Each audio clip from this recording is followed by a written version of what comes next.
যে দুনিয়াটাও আসর আর মাগরিবর দরমিয়ানও যাইতো। এর লাগি তারা আল্লাহ রব্বুল আলামিনের উপরে অত ভরসা, তারা এতেমাদ করিয়া, তারা ইয়াকিন করিয়া, এতেকাদ করিয়া, তারা তারা মৌতরে ইয়াদ করিয়া তারা এই সময় সতর্ক থাকতা। খানিবনি সব বাদ দিয়ে এই সময় তারা এখানে সতর্ক। কোন করে আল্লাহ দুনিয়ারে নিবা, এই সময় আমি আর এই দুনিয়ার কোনো ব্যস্ততা নাই, হ্যাঁ তোকে খানি পর্যন্ত বাদ দিলেই তাতে। যাই হোক, এই সময়ের বহুত মূল্য আছে। আরেকটা কারণ লেখছেন, মানুষ যে সময় মারা যায়, মারা যাওয়ার পরে আমরা তারে যে সময় নিয়ে দফন করি, দফন করার লগে লগে আপনি যদি সয় বন্দারে রাত দফন করেন, ইয়া তো দিনও দফন করেন, জোহরের পরে করেন, আসর পরে করেন, মাগরিব পরে করেন, এশা পরে করেন, আপনার যে কোনো সময় আপনি যদি বন্দারে আপনি দফন করেন, বন্দার যে সময় সওয়াল জবাব করা হইব, বন্দারে যে সময় ইয়াতিয়ানে মালাকানে ওয়াইজলিসানিহি ওয়া ফায়ুকিদানিহি, যে সময় বন্দারে দুইজন ফেরেশতা আইয়া সওয়াল জবাব লাগি তারে উঠাইয়া সওয়াল করবা, এই সময় বন্দায় উঠিয়া কিতা দেখবো বিলা দেখব। বন্দা এইভাবে খবর থেকে উঠিব, তার হাতর দুইটা ফিটে তার চকুর মধ্যে গসাইয়া আল্লাহর হাবিবে দেখাইয়া বয়ান খতরা হদিসের মাঝে বন্দা উঠিব। ও ভালো তো উঠিয়া দেখব সূর্যটা অস্ত যার গিয়া। রাত যখন করইন আর এশার পরে করইন আর ফজর পরে করইন, দিনও করেন, যে সময় আপনি করেন, মুর্দায় উঠিয়াও দেখব যে সূর্যটা অস্তমিত হয়ে যায়। ওই সময় যদি বন্দা নমাজি হয়, লগে লগে ফেরেশতা হলরে বন্দায় কইব দাউনি উসাল্লি, আপনারা আমার তোরা সুযোগ দিন আমি নমাজ পড়তাম। যদি নমাজি হয়, কবর যাওয়ার বাদেও তার নমাজের কথা ইয়াদ হইব। মানুষের যে অবস্থা থাকে, তার যে অভ্যাস থাকে, মৌতর সময় তার এই অভ্যাসে দেখা দেয়। এর লাগি নমাজি মানুষে কবর যাওয়ার পরেও তার নমাজের কথা ইয়াদ হইব।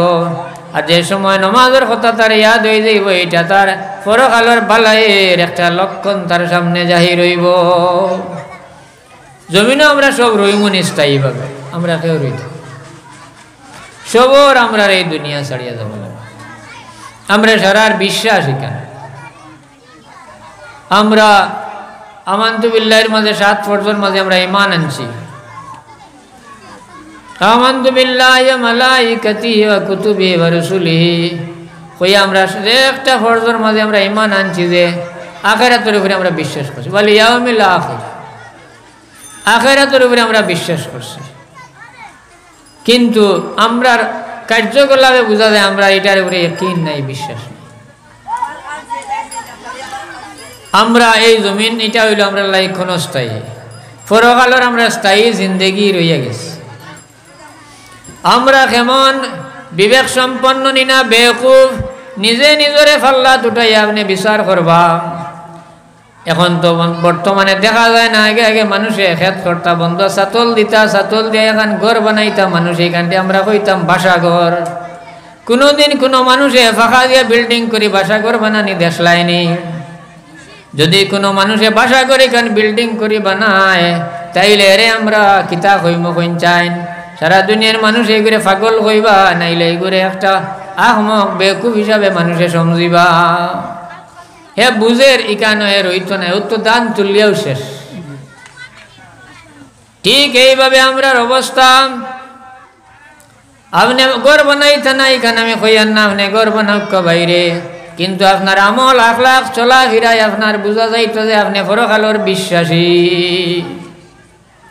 মানুষ। মারা যাওয়ার বাদে কিয়ামতের দিন ৬০ স্তরে আমরা বিচার হইব, ৬০টা স্তরে বিচার হইব। আমরা দেখতাম চাইন দেখি আমরা কোন স্তরে পড়ি।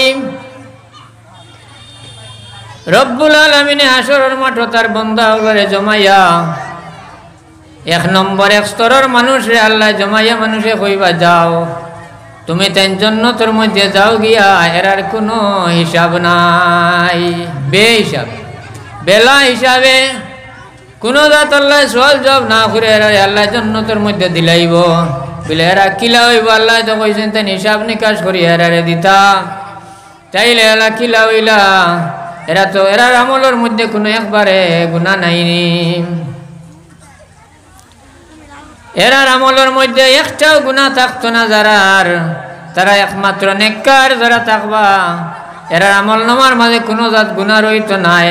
আমরা সারা জানি তো একমাত্র আম্বিয়া কেরাম হল হইলা নিষ্পাপ, নবী হল নিষ্পাপ, কিন্তু আল্লাহর হাবিবে ফরমাইন আমার উম্মতগুলোর মাঝ থেকে আল্লাহ 70,000 বেলা হিসাব জন্য তো দিবা চাইলা তো নবী হল নাই। তে বোঝা গেল নবীদের উম্মতগুলোর মাঝে ওলা নিষ্পাপ থাকবা মানুষ যারা আমল নামার মধ্যে কোনো গুনাহ থাকতো না বলে কিলা হইব? মানুষ মাত্রই দোষ হয়। আল্লাহর হাবিবে ফরমাইছেন অন্য হাদিসের মাঝে বলে তোমার জানার মাঝে দোষ হইব। ঠিক হলাম, ইনসান জাত হইলেও দোষ হয়, তাইলে এরা কোন স্তরের মানুষ হইলে এরা আমল নামার মাঝে কোনো দোষ নাই। আল্লাহর হাবিবের উম্মত হলে যে সময় দোষ করলো, দোষ করার পরে যে সময় তার দোষ করছে বুধ ভাইয়া দোষে স্বীকার করিয়া বন্ধা যে সময় তওবা করি লাইছে, আত্তাইবু মিনাল যামবিল্লাযিনা কামাল্লা যামবা লাহু, গুনাহগারে তওবা করার সাথে সাথে তার আগে যা দোষ করলো তার লগে লগে মুছিয়ে দেওয়া হয়ে যায় গিয়া। আগের নবীর উম্মত হলে মারা যাওয়ার আগে যদি সয় তার জিন্দগির শেষ সময় খালিস নিয়তে তওবা করিলাই আর আল্লাহ তার এই তওবারে মকবুল তওবা হিসাবে ঘোষিলেন। এই বন্দার আমল নামাত কোনো জাত গুনাহ লেখা থাকতো না, আল্লাহ তার জিন্দগির সব দোষে আল্লাহ মুছিয়ে দিলাইব। সুবহানাল্লাহ। এরা হইল এর লাগি তওবার বহুত গুরুত্ব আছে। আমরা সব সময় আল্লাহর কাছে তওবা করতাম বলে আমরা এখন কয়দিন সুদ খাইলাই গুনাহ করিলাই এরপরে তওবা করিলাই বলে নাইলে হইতো নাই। এই সম্পর্কে আল্লাহ রাব্বুল আলামিন তার কালাম শরীফে ফরমাইছেন ইন্নামা তাওবাতুল লাযিনা ইয়ামালুনা সুআম বিজাহালাতিন, তওবা একমাত্র এরা লাগি যারা ভুলবশত গুনাহ করিলাইছে, যারা জানছে না সুদ খাইলে পাপ, মদ খাইলে পাপ, নামাজ ছাড়লে দোষ জানে না মানুষটা একবারে অজানিত করে দিছে। এ যে সময় তওবা করব তওবা করার লগে লগে আল্লাহ তাআলার জিন্দেগির গুনাহরে মাফ করে দিলাইব। আপনি আমি মনে করলাম বলে না কয় দিন সুদ খাইলাই পয়সা বানাইলাই আর বানানির বাদে এর বাদে ছাড়ি দিমু, এই তওবা তোমার তওবায় খামাইতো নাই, ইলা খামাইতো। যাই হোক এক স্তর পাইলাম, একদল মানুষ যারা একবারে নিষ্পাপ হিসাবে হাসরের মাঠে উঠিবা আল্লাহ এরারে 70,000 আল্লাহ বেহেশত একবারে বেলা হিসাবে দিলাইব। আল্লাহর হাবিবে ভাই হাদিস বয়ান করার লগে লগে সাহাবায়ে কেরাম হলে ফরমাইলে ইয়া রাসূলুল্লাহ আল্লাহ যে সময় আপনার 70,000 উম্মতরে মাফ করে দেওয়ার খুশখবরি দিলাম আপনি লগে লগে আরো কয়জন তা বাড়াইলা নাকি? আরো কয়জনের সুপারিশ করতে আসলো ইয়া রাসূলুল্লাহ। আল্লাহর হাবিবে ফরমায় আমার উম্মত হল আমার সাহাবায়ে কেরাম যে সময় আল্লাহ আমার 70,000 খুশখবরি দিছেন বশারত দিছেন আমি আল্লাহর কাছে সুপারিশ করছি বলে আল্লাহ যদি আমার 70,000 লগে আরো কিছু বাড়াইতে ভালো হইল। আল্লাহ আমার এই দুয়ারে কবুল করছেন, কবুল করি আল্লাহ কইছেন আপনি খুশি নিম আপনার 1,000 আরো 70,000 করে জান্নাত লইয়া যাইবার আমি পারমিশন দিয়া দিমু। সুবহানাল্লাহ। 70,000 1,000 আরো 70,000 করে নিলে 70 দিয়ে পূরণ দিলে কত বাড়াইব বুধ ভাইত্রানি? আল্লাহর হাবিবের উম্মত হল মাঝ তোলা উম্মত হল তাক বাজারে একবারে নিষ্পাস হিসাবে হাসরের মাঠে তারা উঠবা, তারা আমল নামার মধ্যে কোনো গুনাহ থাকতো নাই। যাক এক গুরু শেষ হইলাম, আরেক গুরু থাকবা যারার বিচার হলা হইব তারার হিসাবটা হলা হইব যে তারার হিসাবটা তারারও কোনো জাত হিসাব নাই, আল্লাহ কিচ্ছু চাইতা নাই, ডাইরেক্ট লগে লগে আল্লাহ অর্ডার দিবা বলে তুমি তাই দুজকের মধ্যে যাও, লগে লগে এরা অর্ডার পাবার লগে লগে এরা দুজক বলে কিলা এরা একবারে এরা ইমানদার আস, এরা আমল নামার মাঝে কোনো জাত নেই কি না ইমানি কোনটা নাই, এর লাগে এরা সব দুজক এক স্তর গেল গিয়া বেলা হিসাবে বেহেশতি আর বেলা হিসাবে এরা দুজকি এক গুরু হইবা। আরেক গুরু থাকবা যারার হিসাবটা বড় কঠিন হইব, আরেক গুরু থাকবা যারার হিসাবটা বড় সোজা হইব। এই দুই স্তরের মাঝে কোন স্তর আমরা পড়ি দেখবা চাই? আল্লাহর হাবিবে ফরমাইন আমার উম্মতগুলোর মাঝে সবচেয়ে থাকি দুই স্তরের মানুষের হিসাব হইব এক ধরনের হিসাব হইব সহজ হিসাব, আর এক গরুর হিসাব হইল কঠিন হিসাব। এর লাগে উজু করার সময় মানুষে দোয়া করেন। যে সময় বন্দায় উজু করতে সময় আল্লাহর কাছে দোয়া করে, আল্লাহুম্মা হাসিবনি হিসাবান ইয়াসিরা। এই সহজ হিসাবের দোয়া আল্লাহর কাছে আমরা করতাম, আল্লাহর কাছে এটা আমরা চাইতাম।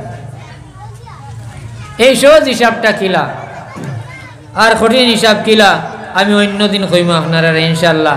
আমি আমার মজুর উপরে ত্রামাতি আমার যে বিষয় দিছিলাম, আমার এই বিষয় আর সময় মিলে না করে আমি সময় শর্টকাট আর এমন লাইনে আপনারা সারাংশ কইলে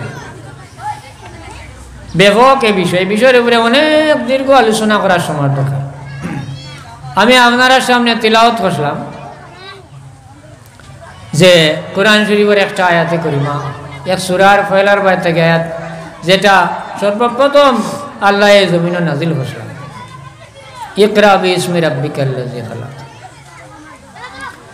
এই জমিনের কোনো ধর্মগ্রন্থের মাঝে শিক্ষার কথা, পড়ার কথা পয়লা লেখা নাই। একমাত্র এই জমিনের মাঝে কোরআন শরীফের মাঝে পয়লা আল্লাহ আসমানি কিতাবের অফলের মাঝে নাজিল করছেন যে ইকরা মানে পড়ো।